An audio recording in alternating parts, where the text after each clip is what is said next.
Hey squad, TitoBods here, and another day, another video for you guys. So in this video, you can see already in your screen Napoleon, Eleanor, and Saladin. Okay, so now the thing with this march really compels me because, Napoleon with this build is actually like an assassin. It's kind of like that ultimate burst that you will kill off a sword's march in just a mere few seconds. And if you are really that kind of player, that's how I want to build this march in, from a standpoint of getting off from your city to attacking a hero in just a few seconds and getting back to your city again to be safe from Lubus. Or if you want that kind of gameplay, maybe a lot other players maybe are not really into that kind and they want to post out in the field and just stand in there and be attacked. That's other players MO. But for me, I think this march is really, really good. In a way wherein I'm giving off a little bit of love to Saladin. Because Saladin, a lot of players, even me before, said that he will really be a little bit of trash, but really doesn't have that much to offer. But in this video right here, I made something on the build that makes this lineup work. So, Napoleon, Eleanor, and Saladin March. This is what I call before the Rage build. But, although it's true that it's a Rage build, I made it a Burst build, and I call it the Assassin build because that's how I want to play this March out. So, you can see here our Napoleon. This is the build that I want you guys to have for your Napoleon. Now, with the help of the Serpent Ring, this is really a good freaking ring for your Napoleon, especially when it's at this level or if you max out this ring. Also, the skills, you can really not change the skills here because these are the skills that you need for your Napoleon. You got your Eagle Artillery here. It's pretty good skill wherein you got like your strategy damage here plus bonus, as you can see there, and has a 50% chance to ignore defense, which is 100% good for me. And after activating your commander skill, it also has a bonus wherein it increases your signature active skill activation chance by 10% for 6 seconds. Now, there's really no debate about getting your strategy master skill here. For me, this is the best thing for this build of my assassin build. This is what I call it. And to be honest with you guys, the divine judgment is really good with its damage here and its circumstances with the marks and everything, the ultimate damage especially here. It will really give you a ton of advantage versus your swords in the process. And as you can see here, there's another 20% damage or strategy damage increase and a strategy bonus. What more can you really ask for this hero? It is made to really burst your ass off. This is actually what I think of Napoleon. Burst. That's actually what I want you to do with your Napoleon. Now with your Eleanor here, there is actually other changes that you can do with your Eleanor when it comes to the rings especially, but I don't want you guys to do any more damage or healing with this march. It's BS for me. We are building assassin here. We are building burst here. I don't want survivability. I want all the hit. I want all of that. That's why we got Roar of Victory. We got Rage and Finch. What does Rage and Finch do? Your Rage and Finch, after your commander activate their first commander skill, reduce your troops damage taken plus a strategy bonus. You will be tanky after that first one for 12 seconds. Now when your troops rage exceeds 80% of the limit, your troop has a 100% chance to gain silence immunity. So there is no silence that can cancel out your commander skills. That is 100% good. And this one also increases your commander strategy damage dealt by 12% plus the strategy bonus. Now you can see already here the damage output that your commander can actually provide. Now for your signature skill, what you have here is after you enter in the battle, you increase your damage for your troops. First commander skill. That's why it is pretty important to have that burst of your commander skill by 15%, and second commander skill by 30%. That is actually huge also. Now for the first 12 seconds after entering your battle, your troops recovers rage per second is 8 depending on the level, I think, of this. And also afterwards reduces it to 4 seconds after that first initial 12 seconds. But it doesn't matter, you have a lot of rage. When your troops or unit falls below 80%, reduce the damage taken, another damage reduction plus strategy bonus, and then increase the commander's strategy by 100. 100 for 9 seconds. Okay? And afterwards recovers your units. Recovery rate is 100%. Strategy bonus, and reduces the damage taken from your troops by 6% until the end of the battle.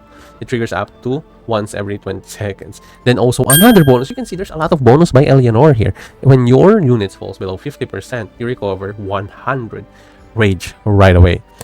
And clears all silence and slowdown effects.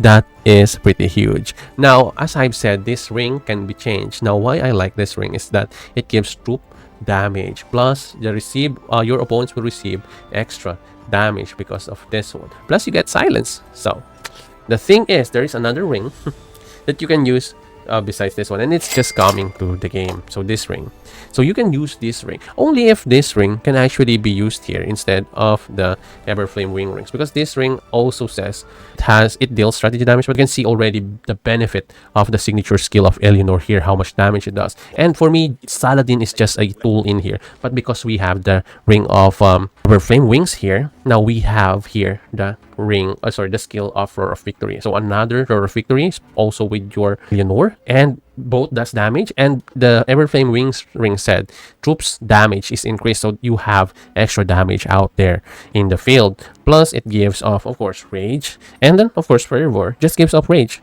plain and simple, and increases your hero's might, armor, and strategy, making you a little bit tankier. But a lot of players are saying that this hero is trash just because of what he can actually give. Because his signature skill is bland, to be honest, because it's just giving off rage. Rage per second, yeah. Okay, and then it increases based on your might plus strategy with the bonuses. Then where your commander uses your signature active skills or secondary strike skills, recovers more rage, and the effect triggers once every 3 seconds, so every turn. So when triggered, increase your commander's damage. Now this is actually the best thing about this one, is it increases the commander's damage. If this hits together with your commander's skills damage, I think it would be 100%, really, really off the charts. Now with this build, I want the Skyward Knight, to actually have more signature skill pumping up there, plus, commander's damage. So your commander has a lot of damage right off the bat. Plus you have attack, defense here, and of course, the activation chance, and increase another of your commander's damage. That's a lot of damage. And I'm going to show you guys another set of rings wherein I got a little bit better when it comes to the damage output, wherein you can use both actually, and also does do the same, but this lineup be best for both strategy heroes like Ramesses and also might heroes like Miyamoto. So the other rings I want you to get, hopefully, if you have, is actually the Azure Moon ring. And then with this ring, if you do not have like the new rings right now, what you can do is, of course, still Lofty Mountain. So these are the rings that I have when I did pull off a 17 seconds burst against a Miyamoto, I think, if I remember it. I'm going to show you in a bit. So these are the rings, and of course the skills that I want you to get. Again, for the rings, you have Azure Moon, or because of the skill damage extra. Okay, and then if not that one, of course you're going to go for the budget ring, which is Serpent. So those are the 2 rings I want you to get for your Napoleon. For Eleanor, you get the ring of Lofty Mountain, and of course the ring of Everflame wing. So those are a lot of damage out there. So those are the rings that I want you to get. I don't want you to change the Skyward Knight, really, to be honest. I want you guys to have that Skyward Knight for more damage output. Now let me just show you this one. So this first fight is against, of course, Ramesses, and the build that Ramesses really has right now. So Ramesses with Zhuge and your Confucius. This is the tanky build, and we have a good amount of damage output here. So these are the details. You can see the damage coming mostly from your commander skill here, plus your damage from your signature skill, and of course damage from your Azure Moon ring. Now for the activations here, for your Saladin, this is what you have here. Increased rage, commander damage 7 times, plus your rage or Roar of Victory, and fervor there. And then the skill here, you only have like this 100% though. It will not change. So you have only like 1 activations here. So that's for 27 seconds, you only activated it once. But you have rage and finch here that you have activated for 4 times. That's actually also huge because it has increased damage, silence immunity, and reduced damage taken, which is good. Now in the process here, as you can see, even with the help of the healing, because of the burst, the instance of healing isn't really going to do that much here, especially with the build that the Confucius have in here. I think our build was really, really good, and that is just 27 seconds. There is another absurd results from this one. Now this, ladies and gentlemen, is a 13 seconds fight. I didn't even use the Azure Moon ring here. So we have both T1s, yes, but look at the damage output though. 55k, 71k from your signature skill alone, plus your skill damage here, And as you can see, the power really of your um, ring of Everflame rings. That's why the final build that I made is Serpent with Everflame wing rings, because it can actually disseminate your opponent like this one. Like, look at the 13 seconds. That's how much it took. Now let me show you the version where we have the Azure Moon ring. Now this, ladies and gentlemen, is with the Azure Moon ring with the other build that we have. This is what the result is. As you can see here, look at that damage though. From your signature skill. We didn't really even needed the third one for the commander skill. That is actually how this burst work.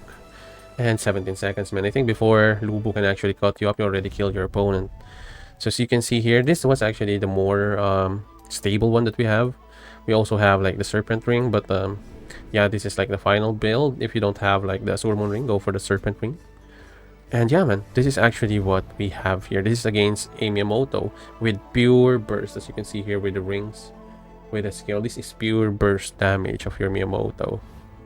And we did a pretty good job of having 85k of life.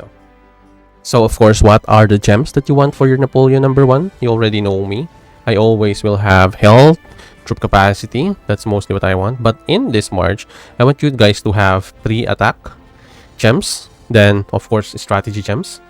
And then on the other part here, I want you guys to have active gems, because this is an active skill. Okay, active gems. Plus, I want you guys to have the mix of those 3 here. Or rather, the last part, I want you guys to have defense on the first slot of the gem. Now for your Eleanor, I want you guys to have now health. 4 healths, 3 here, 1 here on the boots. And then on the arm here, I want you guys to have, of course, strategy. I want you guys to have strategy in here because of the strategy bonus. For your armor, I want you guys to have healing because you have recovery. So that's actually just the only thing that you can actually get, your recovery. And of course, at the end here, mix of those 3 gems. Now for your Saladin, I want you to have 4 troop capacity gems here. 4 troop capacity gems in here. And then of course here, all attributes gems or your might gems. It can actually do also might, because this is a might hero and you have a might bonus in here. You can also have might bonus in here, so you can, or you want to have your might with you, so you can do might gems in here. So it's not going to be a thing really, to be honest. Here on the armor, you can do like normal attack gems for this hero, or more damage. You can use like secondary strike skill gems here, so that you can increase the roar of victory damage. Same goes with your Eleanor, but I think Eleanor needs really a little bit more of healing, so healing gems for Eleanor. Here you can do secondary strike skill gem, or as I've said, normal attack gems. So on the boots here, combination of all the gems in there. So those are the gems that you want. Now, when it comes to mounts, there is a specific one that I want you guys to have, the All Sunder. Because All Sunder, it gives you all types of damage. So, in my opinion, I think Commander's damage is also included in the all types of damage increase. So, you have a lot of sources of damage from your Napoleon, especially if you also have the Azure Moon ring. And I think this will further amplify the damage of your commander skill, especially with the new ring available. I think this will really help you out. So for me, Army Sunder is your go-to when it comes to your horse. You don't want any other here, to be honest with you guys. Well, you can actually do also the Dustbane. So yeah, I think Army Sunder or Dustbane. Okay, that's good. That's okay. I only want you guys to have like Lifesaver. Lifesaver is actually a good thing because you have damage reduction when you get your hands on your, of course, recovery. So I want you guys to have this with your Eleanor. Now when it comes to your hero Saladin, actually healing armor, which your troops receive healing effect increases. So this is actually what I want you guys to get. So when your Eleanor does heal, everyone in the troops will get extra of those 2%. So it's going to be 6% extra heal for your whole troops. So if this is higher, it's going to be even higher. I think this is max at 4% times 3 is 12%. So you will still have a little bit of sustainability in the process. So that's the mix that I want you guys to actually have with this hero. Or if not, if you don't have that one, you can choose like defensive skills, like for example against active skill, which is Peacemaker.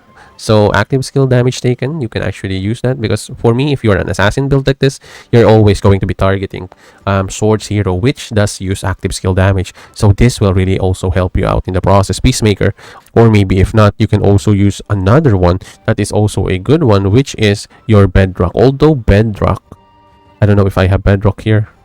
Although your bedrock does have that damage here. So your bedrock, as you can see the difference between the blue bedrock versus the blue peacemaker, your bedrock has a little bit of less damage reduction. This is just 1% for the blue. The other one has like 2%. So for me, I would rather go with that one, because that's your main goal, to attack those kinds of heroes, and you don't really need this one, because to be honest with you guys, I don't really want to do like let's say damage reduction from other heroes. I'm not going to attack other heroes, to be honest with you guys, unless it's like another archer or another pikeman. Those are the other heroes that I can attack, maybe.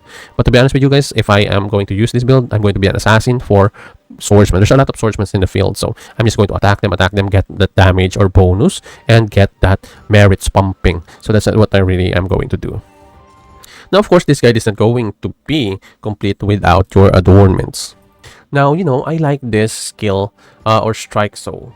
The piercing arrow with the strike soul, I kind of like this one with this march, because I really want to just attack that one player, That's actually what I really want.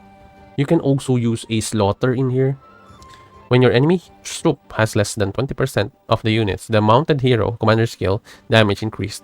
But this is actually not my go-to be honest, but this is just an option. You can also use this one as an option. Now, if you are a battle type of Napoleon, you can use risk aversion, wherein you can actually get your hands on running away from Lubu, but there's really no running away, to be honest, against Lubu marches, if you're going to ask me, especially during fights, or even if other players. So I don't really know if you want to do it, but depending on your play style, you can use risk aversion if you're that active on the field. So you can also use this one. So Shadow Chaser is another one that is pretty good for me, to be honest, for your option. I think this is the first option if you are just, starting and you don't have the other adornments. I think Shadow Chaser is going to be number one of my option, and then Strike Soul. So I think those are one of the best that I can actually give you guys for only Napoleon. Okay, I think that's the best ones that you can get. Now for your two other heroes, Eleanor and Saladin, what I want you guys to get is the Eagle's Blessing, so that you can have like 2 damage reduction and of course 1 damage with your arrow or piercing arrow. So here, either you can go for both resistance. To be honest with you guys, it's really good, so you get that of damage reduction right in there in the bag.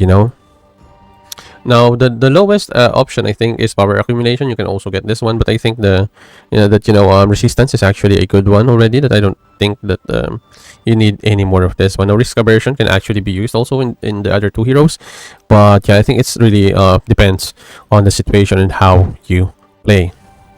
So I think Blood Rage also is another option, but it's kind of like in the low option. So for me, number 1 still is resistance. That's actually still the best one that I can think of. So yeah, I think that's about it. Those are the skills or the adornments that I want you guys to have. It's really important for me to actually, for you guys to have your piercing arrow plus 2 Eagle's Blessing, during the fights, and that will really help you out in the process. So yeah, of course, for the mercenary, I want you guys to get the Egyptian chariot, because this, I think, gives me all troops hero skill damage by 2%. Commander skill also is a skill damage, so that will be a benefit for all your heroes here that has skill damage, because they have Roar of Victory for Eleanor and Saladin. And of course, yeah, the sword breaking bolts here with the damage reduction will also help. So for me, overall, your Egyptian chariot here is your number 1 go-to for your mercenaries. So that's about it for this video, squad. Hopefully you did learn something from this one, and if you kind of like this build here, this is what I call the Napoleon assassin build. And as I've said, this is not your typical solo battlefield build. This is like an assassin, jump in, kill, jump out, something like that. But anyway, if you like this kinds of video, or if you like this video particularly, kindly slap that like button in there and share it with your friends. And of course, if you want more content like this one, click on the video on your screen and check out all the list of hero videos that we have here. And as always, squad, have a great day to everyone. This is your TitoBods, and I will see you in the next one.